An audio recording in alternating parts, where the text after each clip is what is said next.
अल्हम्दुलिल्लाह वस्सलातु वस्सलामु अला रसूलिल्लाह। ग्रुप आपको मसाइल और उनका ग्रुप में सवाल आयो है, मस्जिद जे लाउड साउंड थी बार बार तकरीरूं नशर करणियूं तंहिंजे बारे में सवाल सुनो। खुश आमदेद जी।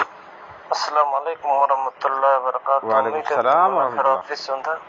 जी अक्सर रमज़ान में मस्जिद के अंदर सॼो ॾींहुं या अर्धो ॾींहुं या राति जो या सांझी जो या सुबुह जो माइक के ज़रिए तकरीर हुजे तो ई मुझे ख्याल से त ख़ासो नथो लॻे। बाक़ी मुला जरा का जवाब ॾिजा।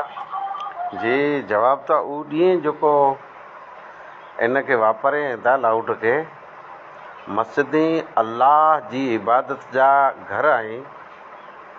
मस्जिदनि जा माइक लाउड साउंड ये हिकिड़ी अमानत है।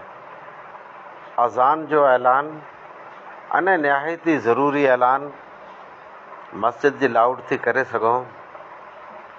दर्स रहियो तो दर्स जो को टाइम टक खपे, तकरीर जो को टाइम टक खपे। दर्स ॾियणो क़ुरान हदीस जो दर्स कंहिं पर नमाज पाछड़ 5-7 मिनट काफ़ी है। अने जे तकरीर करणी है तो तकरीर जो टाइम टक हुए। पोइ इहे इन्हनि जे लाइ पाए लाउड चालू पियो आहे न नामदू न सले अला रसूल करीम, अहिड़ो न आहे। मस्जिद जे लाउड जो गैर उपयोग न थियो खपे। तंहिंजो कारण इहो आहे त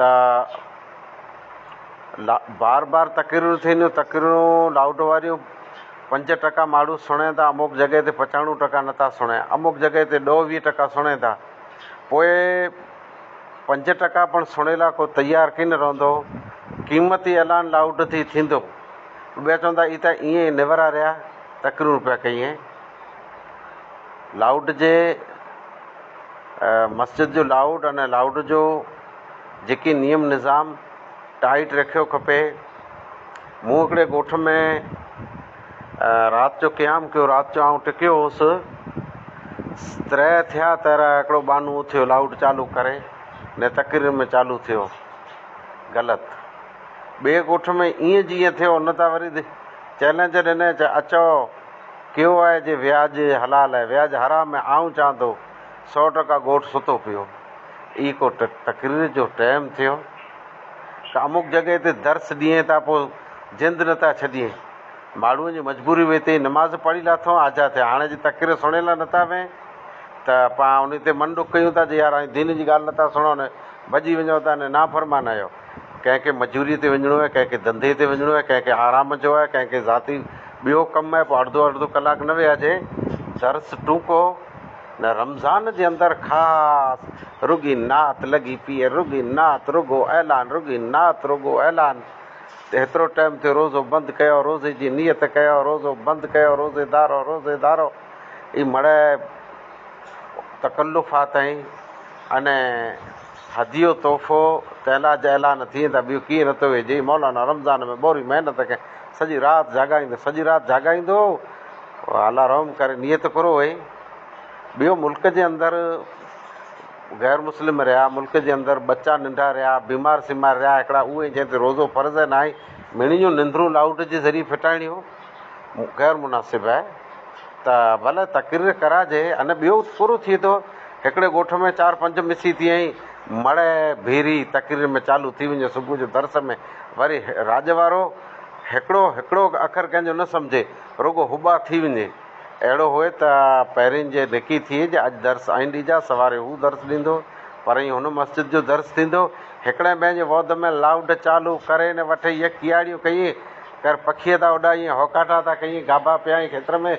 इहे को तकरीर थिए कि लाउड जो कोई सही उपयोग थियो। आराम से तकरीर कयो।